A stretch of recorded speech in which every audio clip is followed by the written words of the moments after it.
2024 లేదా 25లో డిగ్రీ లేదా బీటెక్ చదివారా? సాఫ్ట్‌వేర్ జాబ్ కోసం ఎదురు చూస్తున్నారా? అయితే కోడ్ జ్ఞాన్ 100 డేస్ కోర్సులో చేరండి. జాబ్ సాధించండి. నమస్కారం సార్. నమస్తే. ప్రతి దానికి కూడా మనం ఏదైనా ఒక పని చేసేటప్పుడు నలుగురిని అడుగుతాం. అంటే ఇది బాగుంటుందా? ఇది బాగుండదా? లేదంటే ఇది చెయ్యొచ్చా లేదా? అది ఫ్రెండ్ అయినా లేదన్నా ఒక గైడెన్స్ తీసుకుంటాం.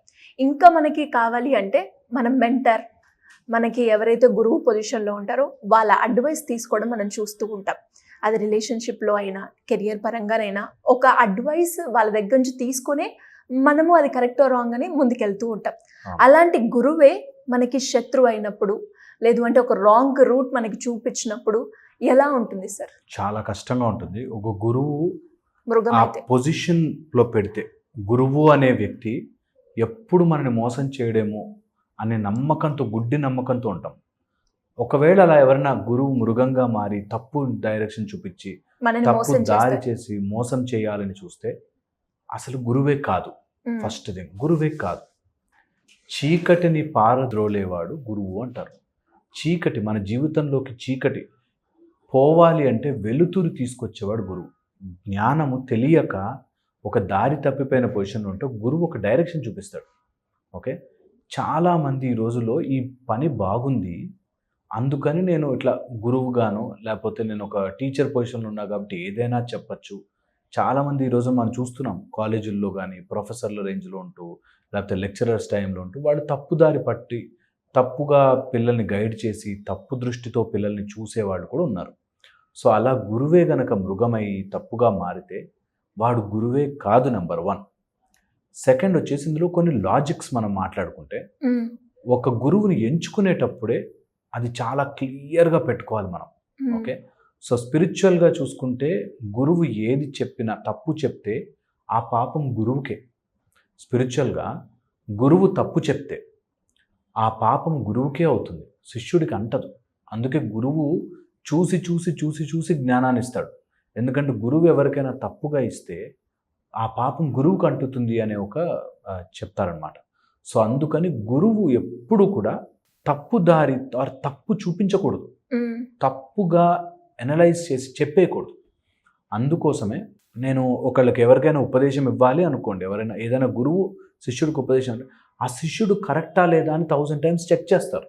అవునా? కరెక్టా లేదా, వాడికి ఇవ్వచ్చా లేదా, ఆ విద్యకి అర్హుడా కాదా అని చూసిస్తారు. ఈ రోజులు ఏంటంటే ఓకే నేను ఇస్తున్నాను కాబట్టి నాకు పవర్స్ ఉన్నాయని అనుకుంటే చాలు, లేకపోతే నాకేదో వచ్చు అని అనుకుంటారు కదా అని చెప్పి ఏది పడితే అది చేయడము తప్పు మార్గం. 1. సెకండ్, ఒకవేళ టీచర్ గాను లేకపోతే మనము ఆ ఫీల్డ్లో ఉండి కొంచెం ఎక్స్పీరియన్స్ ఉన్నవాడు తప్పు మార్గంలో గైడ్ చేస్తుంటే మాత్రం వెంటనే ఒకవేళ తెలిస్తే ఆ స్టూడెంట్కో ఆ జూనియర్కో తెలిస్తే మాత్రం కమ్అట్ ఆఫ్ దట్ నాన్సెన్స్. కొంతమంది మా సారే కదా, మా లెక్చరరే కదా అని చెప్పి అమ్మాయిలు ఎంతోమంది టార్చర్ని అనుభవిస్తారు, భరిస్తారు, విచ్ ఈజ్ రాంగ్. ఈ రోజుల్లో అది ఎప్పుడు మనం టేకప్ చేయకూడదు. ఎంత గురువైనా కానీ, ఎంతటి వాడైనా కానీ తప్పు చేస్తున్నట్లయితే, మనల్ని హెరాస్ చేస్తున్నట్లయితే, ఎమోషనల్గా ఫిజికల్గా ఏదైనా హెరాస్ చేస్తున్నట్లయితే అది నేరము, తప్పు. అది మనం ఎట్టి పరిస్థితుల్లోనే ఎంకరేజ్ చేయకూడదు. సో ఇది చాలా చాలా అంటే నా సీనియర్ కదా నేను నో అని చెప్పలేను, లేకపోతే అందరూ తెలిస్తే ఏమనుకుంటారు, ఈ టైప్లో చాలామంది తప్పుదారిని ఎంచుకుంటారు. So you should not take that. Okay, third వచ్చేసి ఒకవేళ గురువుతో అలా ఉండి నేను చెప్పలేని పొజిషన్లో ఉంటే చేంజ్ ద సినారియో. ఆ సీన్ని మార్చేయాలి, ఆ సీన్ని ఇంకా మళ్ళీ మళ్ళీ రిపీట్ చేసేలా ఉండకూడదు. సో అందుకని ఒకవేళ ఎక్కడికన్నా రావాలి, ఎక్కడికన్నా నేను చెప్పిందే చేయాలని ప్రెషరైజ్ చేస్తుంటే చేంజ్ ఇట్. ఆ ప్లేస్ నుంచి, ఆ పొజిషన్ నుంచి మారిపోవడమే కరెక్ట్. ఓకే, నేను చిన్నప్పటి నుంచి గురువుగా అనుకున్నానండి, ఆయన ఏం చెప్తే అది విన్నాను, ఆయనే తప్పు చేస్తే అలాగా అనేవాళ్ళు ఎమోషనల్లీ చాలా దెబ్బతింటారు. సో అక్కడి నుంచి మూవ్ ఆన్ అయిపోవడం, జరిగిపోవడం చాలా చాలా ఉత్తమం. 4th, ఒకవేళ ఇట్లాంటివి ఏమైనా ఉంటే గురువు యొక్క పొజిషన్ మీ ఆలోచనలోనే పెద్దగా ఉంటుంది. యాక్చువల్గా గురువు అనేవాడు మన మైండ్లో చాలా పెద్ద పొజిషన్ తీసుకుంటాడు. ఆ పొజిషన్ని మనము షాకిల్ చేసేస్తే మనం ఎమోషనల్గా వీక్ అయిపోతాం. ఆ పొజిషన్ అలా ఉండని, వ్యక్తి మారచ్చు. గురువు అనేది ఒక శక్తి అని గుర్తుపెట్టుకోవాలి. గురువు ఒక వ్యక్తిలో ఉండడు. చాలామందికి తెలియదు. ద్రోణాచార్యుడి విగ్రహం పెట్టుకుని ఏకలవ్యుడు శిష్యరికం చేసి శిష్యరికం చేశారు. సో శక్తి అనేది గురువు అనే వ్యక్తిలో లేదు, గురువు అనే శక్తిలో ఉంది. మ్మ్. సో యువర్ ఇమాజినేషన్, యువర్ మైండ్లో నాకు గురువు, వాడు నాతో ఇలా బిహేవ్ చేయాలి, అలా బిహేవ్ చేయాలి, అలా ఉండాలి, ఇలా ఉండాలి, పనే లేదు నాకు. నేను అతని గురువుగా భావించేశాను. మీరు నమ్మరు, miracles happen there. Hmm. That గురువు అనే ఒక శక్తిని మనం నమ్ముకుంటే ఆయన ఆ రూపంలోనే రావాల్సిన అవసరం లేదు, ఏ రూపంలో అన్నా రావచ్చు. సో నీకు ఈ గురువు పోతే ఇంకా గురువులే దొరకరు, ఆ గురువే నా గురువు అని ఫిజికల్ ఫామ్కి అటాచ్ అయి ఉన్నవాళ్ళు ఎప్పటికీ గురుతత్వాన్ని అర్థం చేసుకోలేరు. గురుతత్వాన్ని అర్థం చేసుకోవాలి. అప్పటిదాకా బావా బావా అంటూ తిరుగుతున్న అర్జునుడికి ఆ రోజు కురుక్షేత్రంలో అతను గురువే. గురువు అయ్యాడు. సో నీకు అవసరం, నీ గురువు, శిష్యుడు రెడీ అవ్వగానే గురువు ప్రత్యక్షం అవుతాడు. మ్మ్. వెన్ ద శిష్య ఈజ్ రెడీ, గురు అపియర్స్.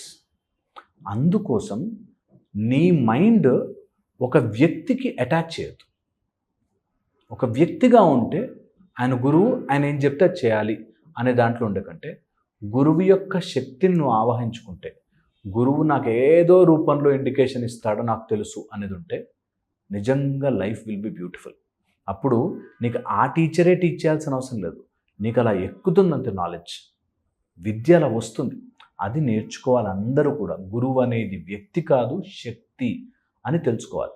ఒక గురువుని నమ్మాక కొన్నిసార్లు గురువులు టెస్ట్ చేయడానికో, ఫోర్స్ఫుల్గా చేయడానికో, మనకి మన ఈగోని తొలగించడానికో చేస్తారు. అలాంటి రోజులు ఇప్పుడు కావు. ఇప్పుడున్న రోజులు ఈగోయిస్టిక్గా మారి నాకంటే నా శిష్యుడు గొప్పవాడు ఎట్లా అవుతాడు, వీడు నా శిష్యుడు శిష్యుడు శిష్యుడు అనేటట్టుగా మారిపోతారు. సో శిష్యుడు అని గురువు ఎప్పుడూ అనుకోకూడదు.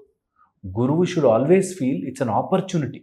నేను ఇంకొకరిని తయారు చేయడానికి నాకు వచ్చిన అవకాశంగా భావించాలి. ఎవ్రీ టీచర్ షుడ్ థింక్, నా స్టూడెంట్ గాడ్రా వీడు, నా స్టూడెంట్ అనేది ఎప్పుడు ఉండకూడదు. జూనియర్ గాడ్రా వీడు అనేది, నీకు ఒక సీనియర్గా ఒక బాధ్యత వచ్చేస్తుంది. ఆ బాధ్యతని నిర్వర్తించుకోవడం రాకపోతే you will fail in life terribly. అందుకే ఒక గురువు పొజిషన్లో ఉండి ఎవరైనా సార్ అని నీకు ఎందుకు వచ్చాడు అంటే వాళ్ళని ఎంత జాగ్రత్తగా చూసుకోవాలో. ఎవరైనా గురువు అనే పొజిషన్లో ఉన్న వాళ్ళందరూ ఇది వీడియో వింటే కంపల్సరీగా తెలుసుకోవాలి. గురువు అనగానే అది బాధ్యత. నా కింద వాడు నన్ను ఒక డివైన్ సోర్స్ లాగా చూసి నా దగ్గర నేర్చుకోవాలి అనుకుంటున్నాడు. నేను తప్పుదారి పెడితే వాడు నెక్స్ట్ వాళ్ళకి వాడు తప్పు నేర్పిస్తే అందుకని చాలా జాగ్రత్తగా ఉండాలి అనేది చాలా చాలా ఇంపార్టెంట్. ఎవ్రీ గురువు షుడ్ థింక్, నేను నా బాధ్యతని కరెక్ట్గా చేయకపోతే కరెంట్ షాక్ కొట్టినట్టు ఫ్యామిలీలకి తగులుతుంది అని ప్రతి గురువుకి తెలియాలి. నేను వచ్చాడు కదా బకరా, వీడికి ఏదో ఒకటి చెప్పేస్తాలే అనుకున్న రోజులు నాశనం అయిపోతారు. అందుకని ఏ గురువైనా సరే తప్పు మోసము చేసి, అందులో ఈ రోజుల్లో మనము లేడీస్ని చీట్ చేసేవాళ్ళు, మోసం చేసేవాళ్ళు ఉన్నారు. అలాంటి వాళ్ళు చూస్తూ ఇట్లా పతనం అయిపోతారు. సో ఎవ్వరు నో వన్ నా గురువు అనే పొజిషన్ ఉంది కాబట్టి నేను ఏదైనా చేస్తాను ఈజ్ రాంగ్. గురువుకి ఆ బాధ్యత, అమ్మో నేను ఏ విద్య ఇవ్వాలన్నా కరెక్ట్గా ఇవ్వాలి, వాడు సరిగ్గా యూజ్ చేసుకోవాలి అనేటట్టుగా ఉండాలి. So all teachers, all gurus should know this. Mostly తెలుస్తుంది. కొంతమంది క్రికెట్ ఉంటారు, వాళ్ళు దానికోసమే గురువు అవతారం ఎత్తుతారు. అట్లాంటి వాళ్ళు తప్పు. లేకపోతే జనరల్లీ టీచర్స్కి దే విల్ హ్యావ్ దట్, అరే నా దగ్గర నేర్చుకుంటున్న పిల్లవాడు వీడు ఆఫ్టర్ ఆల్ గాడు కాదు, వాడు ఉన్నాడు కాబట్టి నేను గురువు అయ్యాను. ఒక శిష్యుడు ఉంటేనే నేను గురువు అవుతాను. శిష్యుడు లేకపోతే, స్టూడెంట్ లేకపోతే there is no teacher. So student అనేది నాకు ఒక గొప్ప అవకాశం అనేటట్టుగా ఫీల్ అవ్వాలి. అప్పుడే ఒక రెస్పాన్సిబిలిటీ ముందుకెళ్తుంది. లేకపోతే ఇట్స్ ఆల్వేస్ తప్పుదారి పట్టడమే, తప్పు మార్గంలో వెళ్ళడమే, అండ్ అది విద్య వెళ్ళదు. ఈ రోజుల్లో ఎందుకు అది డైల్యూట్ అయిపోతుందంటే, రెండు రకాలుగాను మనం చీట్ చేసుకున్నాం. అంటే అటు గురు శిష్యుల బంధం తెంపేశాము, ఎందుకంటే ఫీజు డబ్బులు ఇవి వచ్చేసాయి. దీంతోపాటు శిష్యులు అనేవాళ్ళు కొంచెం కాస్త నాలెడ్జ్ నేర్చుకోగానే నేను గురువుని అని తయారైపోతారు. సో అందుకని ఒక సీనియర్ దగ్గర ఏదైనా నేర్చుకుంటున్నాం అనుకో, ఆ సీనియర్ దగ్గర నేర్చుకుని మళ్ళీ వీడు జూనియర్ దగ్గర నేను ఇంత గ్రేట్ అంత గ్రేట్ అని చెప్పుకోవడానికి అయిపోతుంది. అలాగా ఎనీవేర్ టీచర్ స్టూడెంట్ రిలేషన్షిప్ బ్యూటిఫుల్గా మెయింటైన్ అవ్వాలి అంటే మనం ఆ పవిత్రతని కాపాడాలి, లేకపోతే ఎప్పటికీ కుదరదు. సో ఒక గురువే మృగం అయితే మాత్రం అక్కడి నుంచి తప్పించుకోండి. ప్రాబ్లం అంతా గురువుది, ఒకవేళ గురువు తప్పు చేస్తే అది గురువుకి అంటుకుంటుంది పాపం, మ్మ్. మీకు ఏమీ ఉండదు.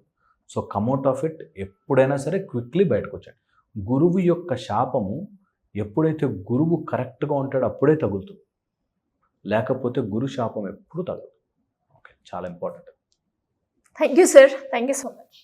సుమన్ టీవీలో మీ పర్సనల్ అండ్ బిజినెస్ ప్రమోషన్స్ కోసం కింది నెంబర్కి కాంటాక్ట్ చేయండి.